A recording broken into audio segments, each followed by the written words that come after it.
Hello, welcome back to the channel. Today we'll be talking about the Russian economy. So we'll say in English, like you say, welcome to Russia. So in Russia, we'll say Dobro Pazhalovit v Rossiu. Well, let's just go straight to the point. You know, the Russian economy and how, from my perspective, my standpoint is basically from data that have been that can easily be obtained from the internet, from the Western experts, their perspective of the economy. So I'm just going to give you a quick rundown from my own understanding of what their analysis are.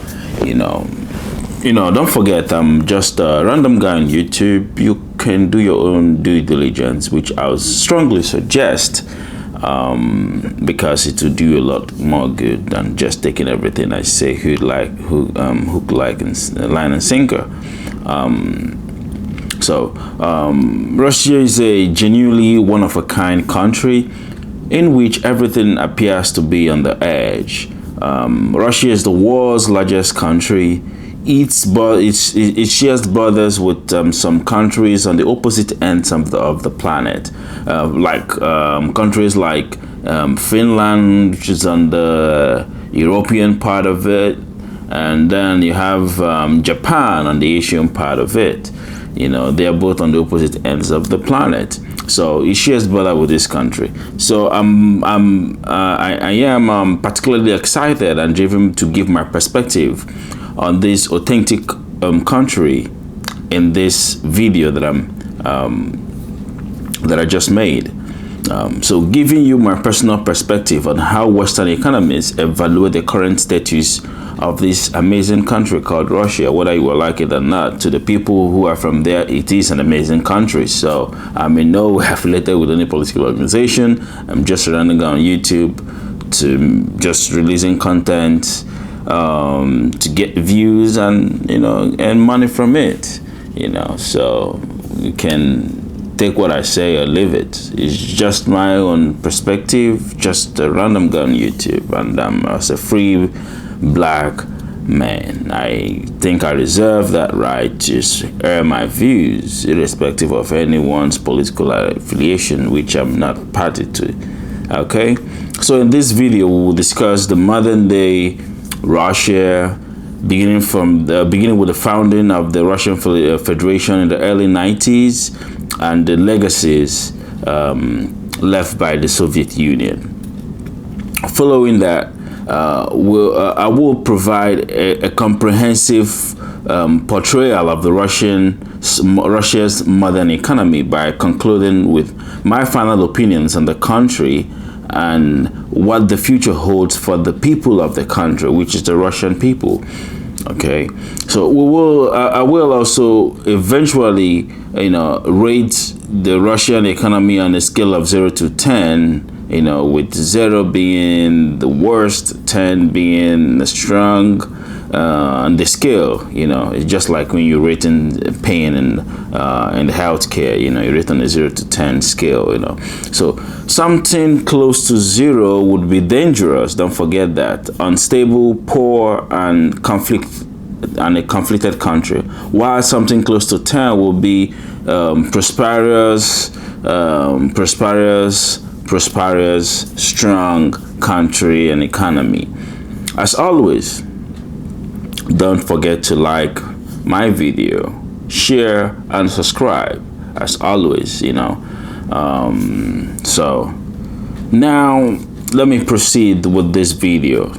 So since Lenin started the Russian Revolution in the midst of the World War I and in the legacy of the Russian Tsar establishing the Soviet Union, the country lived in communism until 1991, when Gorbachev hammered the final nail on the coffin and the Russian Federation emerged from the ashes of the old Soviet bloc. So I'm not convinced. Like most say, like there's some person who would say, okay, The Russian Federation is not different from the Soviet.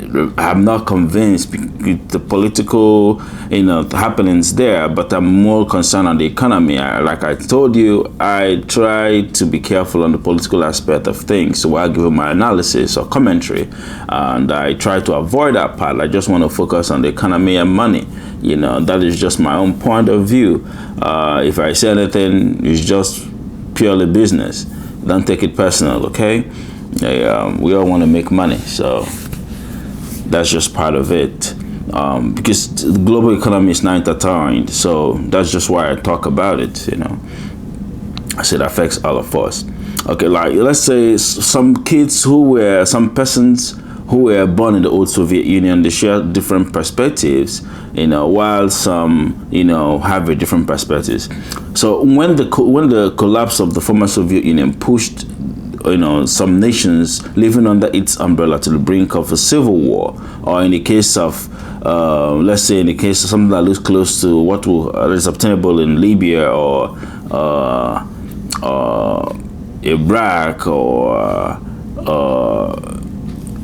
Afghanistan. I'm just talking about the economy and the political conflict of things. It's just what I'm talking about, not on the politics, but how it affects the economy, the violence. So, to the bloodiest conflicts in Europe in recent history.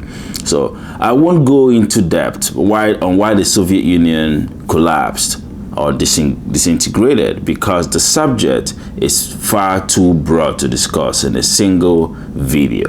So, but I will describe what changed and how the transition from the old Soviet system to the new occurred throughout the process of establishing the Russia we have today. In the Soviet Union, the Communist Party decided what the Union needed to develop and organize the resources to fulfill their goals through a 5-year plan for economic strategy, which began in 1928 as part of the reforms implemented by Joseph Stalin. What a surprise. Stalinism. On that video, I will talk about the economic implications of Stalinism. I will also talk about it on a different video, but it's too broad for me to include in this video. So let's just manage our time and just manage the facts, so we can all agree on certain things and understand why things are the way they are. But you should also do your own due diligence. The management method was found to have severe faults. That's the Stalinism, the Stalin's management method, with the Soviet Union and all of that, the old Soviet Union. It was found to have a lot of faults, as supply did not always match demand from every region of the country, and unrealistic targets led to increasing levels of corruption. Falsification of data due to poor production quality, although there was some private property, but the state was the ultimate owner of all assets in the nation and even its citizen. That is all about communism, the state owning everything. In a different video, I will talk about the effect of communism on an economy, and also the effect of capitalism on an economy. I will talk about all this and in different videos, but not what we're here to talk about. So when Boris Yeltsin came to power as the president of the new Russian Federation, the transition from a centrally planned economy to free market and capitalism was brutal and quick. The Soviet system has been built up over the previous 60 years, and its structures was not fully equipped to accommodate a free market or a free economy. The Soviets' 5-year planning had resulted in significant misallocation of resources in a matter of months. When the economy was shifted to suit the needs of the market demands, many towns and cities found themselves inadequately supplied for essential products and services. Today, there are several semi-ghost towns in Russia where inhabitants recall the Soviet Union with fondness, and which is not surprising given that the livelihood was most likely funded by production from other regions of the Union that ceased to function. When the plug was pulled, the transfer from public to private ownership was chaotic. So despite the fact that it was technically called shock treatment reform, everything in the country was put up for sale.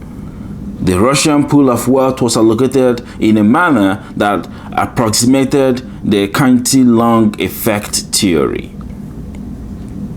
In the 18th century, French economist Richard wrote about how prices can fluctuate unequally due to the primary destination of money and how those first recipients decide to spend it. Those closer to the king receive the most. First individuals closer to the king's friends received next. The scheme went on and on until the peasants received the last breadcrumbs. Communism have its own negative effects. Don't forget that. Even capitalism as well have its own negative effect. Socialism also have its own negative effect. So it's not a one-size-fits-all type of a thing. And also it's not, so that's why I think every nation should choose and decide what works for them. Okay? I'm not here to advocate for any economic system or policy. It's none of my business. I will just analyze and give my commentary on what I feel it's good and what I feel is bad. But then I'm just a random guy, you know. I'm not an economist by profession, but by birth as an Igbo, I'm an economist because they teach us about money. You know, our parents teach us about money. So this is exactly what happened in Russia. By the year 2000, less than 1% of the population controlled about half of the nation's resources. The new generation of oligarchs that emerged shared a lack of well-connectedness with its part in the first row of bidding race. Or, in some cases, they were government officials conducting the auction of public assets. Fortunes were made overnight by commodity arbitrage between former Soviet republics. Preset prices and free global markets. Commodities such as oil, gas, iron ore, or wheat were purchased at lower preset prices by the state and immediately released into the global market at a much higher mark.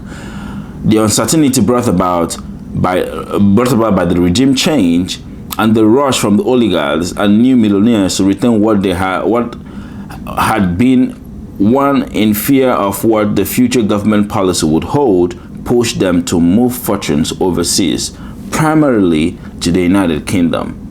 So the press has sometimes referred to London,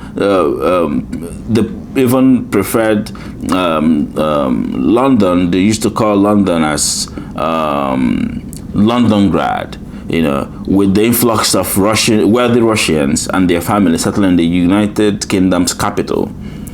The huge drain of money during the time period resulted in the establishment of foreign currency reserve in Russian banking institutions. Because of all this wealth was not being invested in Russia and was instead being held in foreign institutions.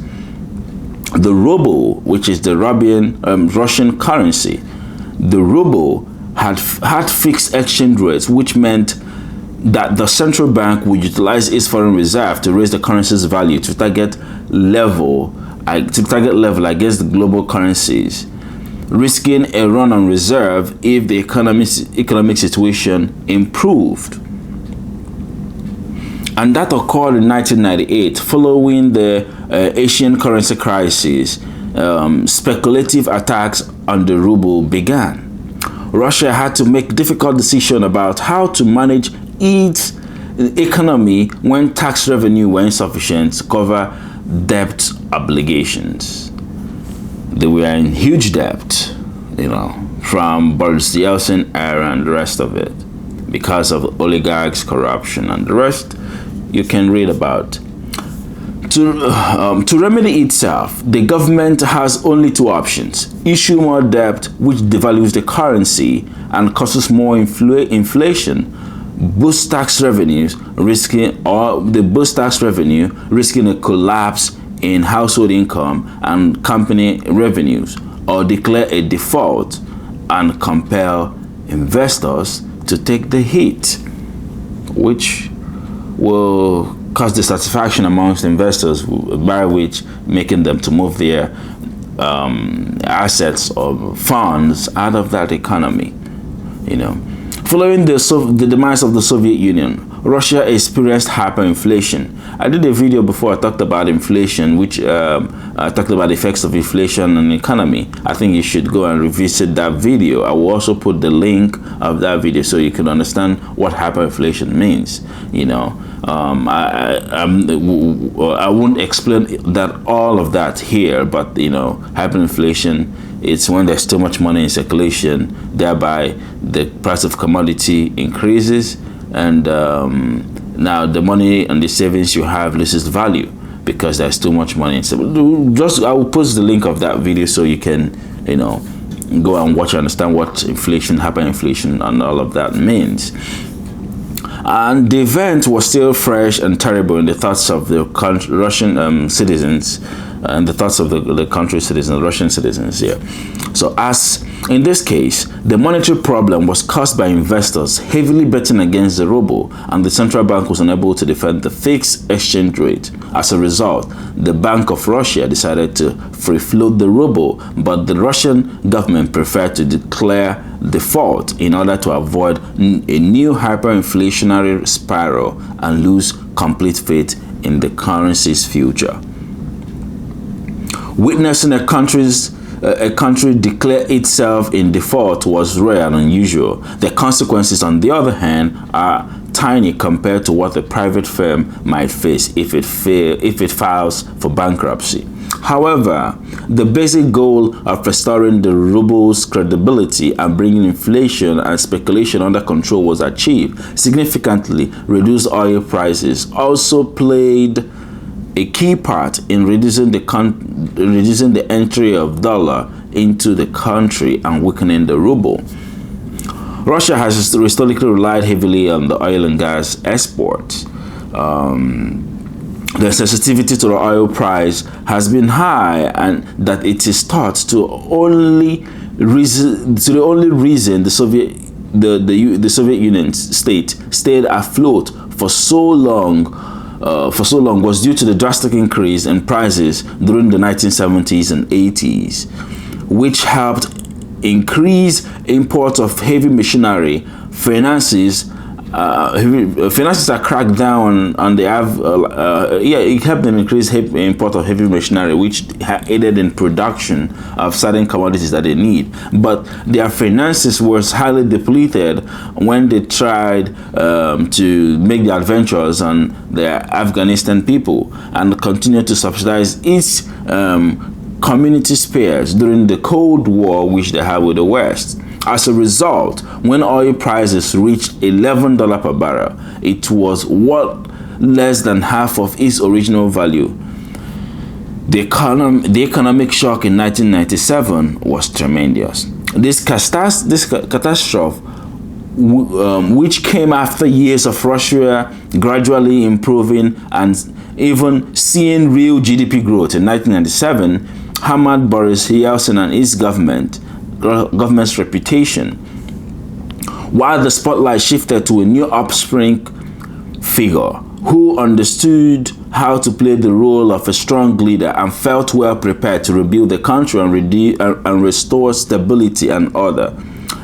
Vladimirovich Putin was elected president in 1999 after beginning his career as a KGB operative or agent stationed in Germany, and afterwards working closely with St. Petersburg's mayor.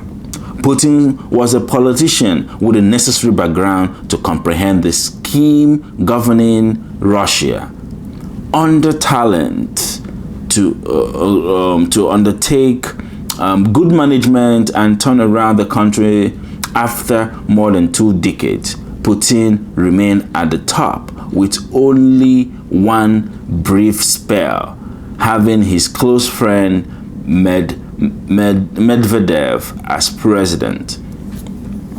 Many things have changed in Russia over the period of 22 years, shaping it into what it is now. So, how does it feel?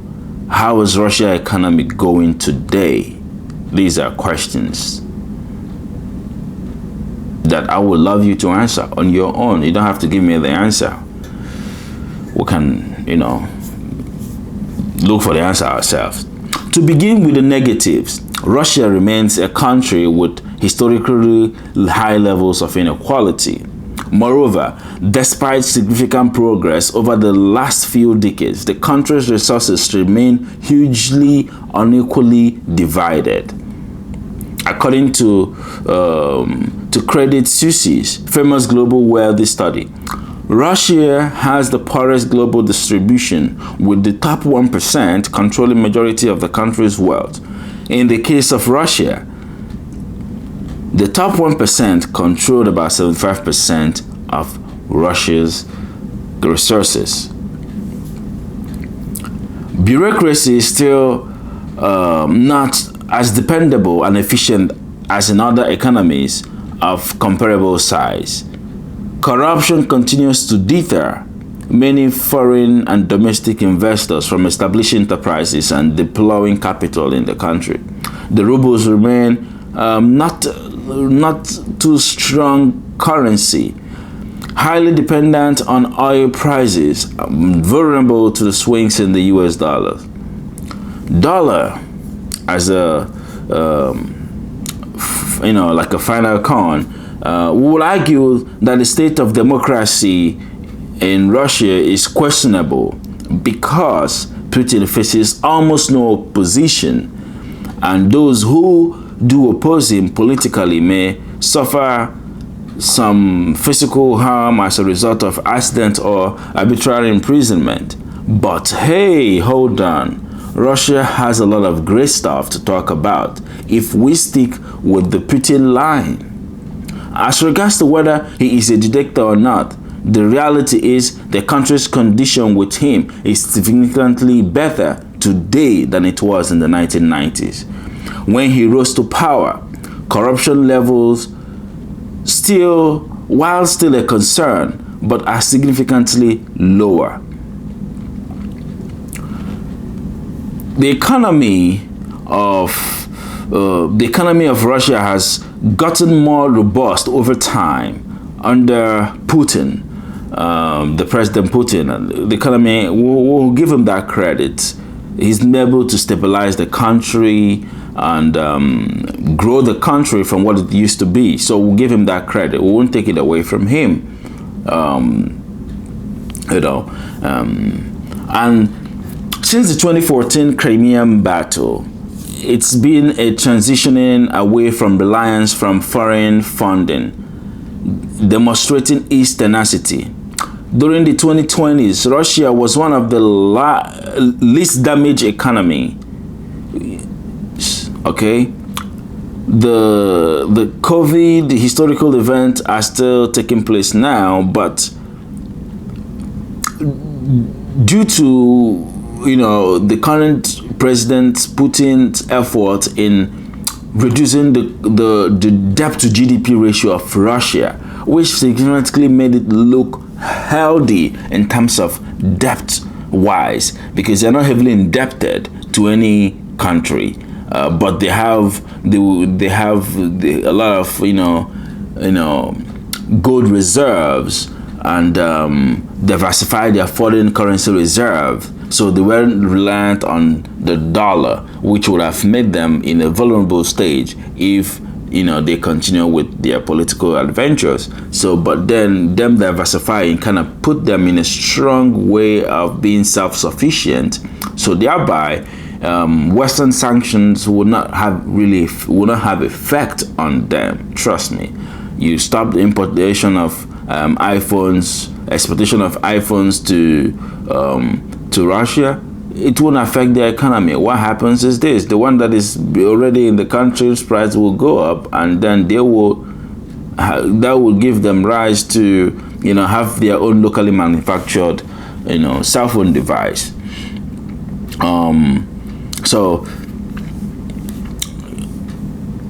So its reliance on crude oil and natural gas export, Russia managed to negotiate the large recovering prices better than most countries. The process of recovering from a shock, but what's even better is how, owing to the Western economies' extremely pro renewable energy policies, with the Western economies trying to create the renewable energy policies. Well, I don't know how strong that would be, because countries and certain things, I mean, you can do renewable energy, but we all know that petroleum and natural gas will still be there.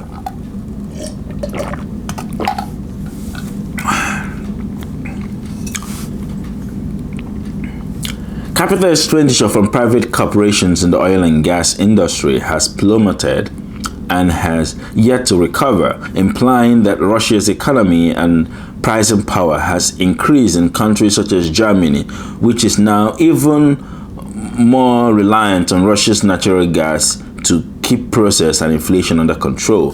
Russia continues to have the world's largest supply of commodities, ranging from wood in Siberia to oil in Kamchatka and the Arctic Sea, as well as gold, uranium, diamond, and several rare metals or minerals. Russia is literally one of the main exporters in almost every commodity list, thanks in part to the increased investment to extract these resources. Russian banking system today is much stronger than 2 decades ago. Inflation is being fought with appropriate monetary policies, and the country's debt is extremely low, which like I said, the debt to GDP of the country is extremely low, which lived the nightmare of default and ruble decline in the past. And the situation allows the country to settle taxes and be able to do whatever they feel is best for themselves. It is not unexpected then to see the Russian economy perform so well recently during the pandemic, in contrast to European nations, which significantly larger tax loads on their citizens and enterprise. It is also worth noting that Russia is the world's second largest supplier of military equipment and has the world's largest arsenal of nuclear bombs. Russian army is significantly more modern, structured, and equipped today than it was during the Afghan and Chechnya wars in the 1980s and 1990s. Russian military is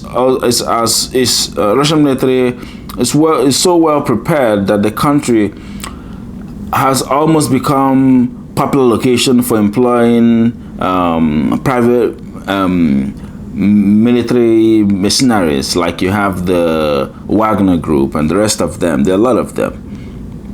With that, we have reached the final segment of this video. So given my I will give my final rating and on Russia now, and that and the overview of the country. I believe it is reasonable that I have, or based on my evaluation, remember on the scale to 0 to 10, that I would say I will give the country 8 over 10. I have my reasons for giving them 8 over 10. A lot of experts say 6, some say 5, but some say 7. But I'll tell you 8 over 10, because if you look at their debt to GDP ratio is so low compared to any country, and you look at how they are practicing their self-sufficiency policies of growing what they eat, manufacturing what they consume, and de-dollarizing their economy.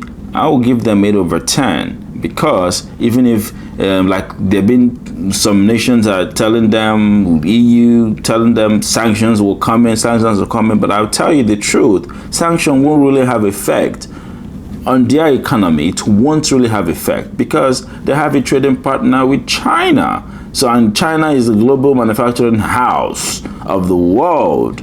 So it won't really have effect. Or what it will do, if they have been sanctioned and kicked out of the SWIFT system, what it will do, they will create an alternative financial system that will now challenge the SWIFT in time to come, and that will now reduce the sanctioning power of the Western countries.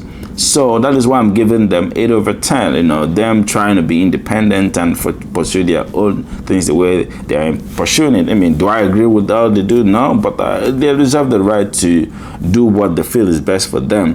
You know, I don't venture into politics. I'm only here to talk about the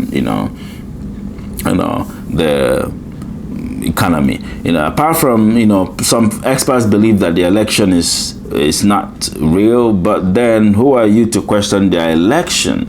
You know, if they're having an election, allow the Russian people to question their own election. Whoever they appoint as their leader will have to accept that, and we look for how to work with them in areas we have shared interest, you know, and then the areas we have divergent interests, we look for ways to, you know, cooperate. And, you know, the world is a global village, like I would say. So one of the Russians' key concern is, you know, like continued equality and wealth concentration on the very few 1%. But I would say inequality in Russia is not different from is not bad compared to the inequality in the Western countries. Inequality in the Western countries is real. Everybody's in debt. You know, you buy a house, you have to pay property tax even after paying off your house. If you don't pay property tax, you lose your house. So but then in their own country, if you own something, it belongs to you. You don't pay no property tax on your own thing. So they believe in their own traditional ways of handling things, which I totally respect them for that. But then it is whatever we think about their election system is for them to worry about. Democracy, like I said, democracy is not a one-size-fits all. Every nation have to pursue their own dream and aspirations the best way they seem fit. But I'm also the economic policies. They have to pursue that as well.